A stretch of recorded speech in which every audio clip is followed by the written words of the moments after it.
বিশ্ব রেকর্ড। তবে চেনা কোনো ইভেন্ট নয়, যৌনতা। হাজার খানেক পুরুষের সঙ্গে যৌনতায় মাতলেন এক তরুণী। সংখ্যাটি বিস্মিত করছে সকলকে। তরুণীটি একদিনে নাকি 900-এরও বেশি পুরুষের সঙ্গে যৌনতায় মেতেছিলেন। মহিলার নাম লিজি স্পার্কস। তিনি একজন অ্যাডাল্ট স্টার।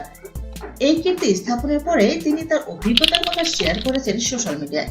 তবে সকলকে আশ্চর্য করে দিয়ে তিনি বলেছেন, বিষয়টির মধ্যে তিনি শেষ পর্যন্ত তেমন কিছুই খুঁজে পাননি, বরং বেশ খানিকটা বোরিং হয়ে পড়েছিলেন। 919 জন পুরুষের সঙ্গে শোয়ার পরে মুড ঠিক করার জন্য তাকে বার্গার অর্ডার করতে হয়েছিল।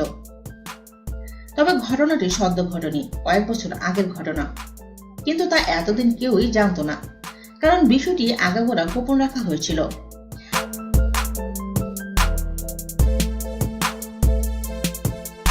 লিজা স্পার্কস সোশ্যাল মিডিয়ায় সেই অভিজ্ঞতা শেয়ার করেছেন বলে সকলে তা জানতে পেরেছে।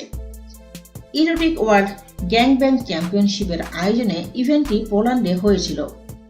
লিজার আগে এই রেকর্ড ছিল একদিনে 759 জন পুরুষের সঙ্গে যৌনতায় লিপ্ত হওয়া এক নারীর দখলে। তার আগের রেকর্ডটি ছিল একদিনে 646 জন পুরুষের সঙ্গে যৌনতায় লিপ্ত হওয়া এক নারীর দখলে।